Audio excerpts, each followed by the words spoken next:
hata kuingia maagano mabaya ya kumfunga mtu na kumtesa mtu, au agano lolote anataka kuingia na watu, anataka atoe sadaka, au anataka kumtesa mtu, au amekubaliana na mtu kwamba ili ufanikishe jambo fulani ni lazima sadaka. Aidha iwe ni sadaka ya kuchinja, iwe ni ndege au wanyama, hata watu, hata pesa. Sadaka kwenye ufalme wa giza wanaitumia sana. Ina maana sadaka ni siri nzito na siri kubwa na ina nguvu sana kwenye ulimwengu wa roho. Kwa hiyo sadaka ni silaha moja kubwa. Unapoachilia sadaka katika jambo lako, katika imani, kama kuna namna ambavyo ulikuwa umefungwa kutoka kupitia madhabahu za giza kwa kutoa sadaka za kwao zile, unapoachilia sadaka katika madhabahu ya Mungu unafunguliwa, kwa maana sadaka inapigana kwa sadaka, madhabahu inapigana kwa madhabahu. Alafu damu inashindana kwa damu, maana damu ndiyo agano.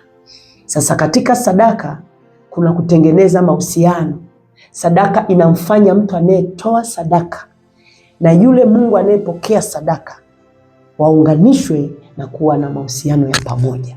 Sadaka inamfanya mtu anayetoa sadaka na yule Mungu ambaye anapokea. Hiyo sadaka inapoachiliwa kwenye madhabahu inamuunganisha yule mtu anayetoa kwenye ile madhabahu. Kwa ina maana mtu anapotoa sadaka kwenye madhabahu, iwe ni madhabahu nzuri au madhabahu ya mbaya, vyovyote vile nategemea ni yupi anayetoa na anatoa wapi na kwa ajili ya nini. Sadaka yoyote iwe ni mbaya au nzuri inamuunganisha yule mtoaji na ile madhabahu ambayo anatoa ile sadaka, na ndio maana sadaka ina nguvu, na ndio maana inaweza kutumika kama silaha. Kwa hiyo mtu anapoachilia sadaka yake kwenye madhabahu anaunganisha kwenye ile madhabahu, na pale kwenye madhabahu unakuta kuna Mungu anayeabudiwa. Kama ni madhabahu za giza kuna miungu. Kwa mtu akitoa sadaka kwenye madhabahu za giza anaunganishwa na ile miungu iliyoko pale kwenye ile madhabahu.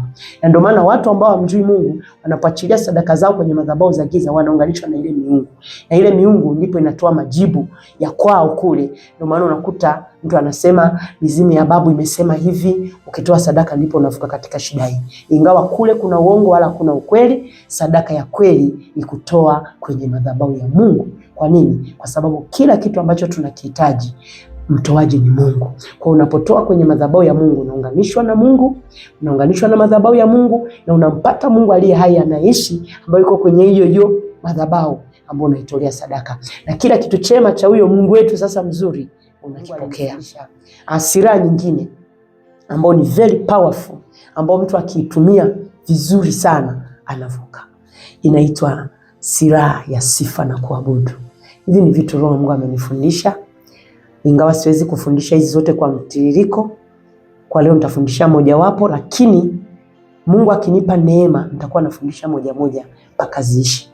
Sifa na kuabudu ni silaha moja kubwa ambayo katika Biblia wakati wana wa Israeli walitaka kuingia vitani, mara nyingi Mungu alikuwa anawaongoza sana kusifu na kuabudu.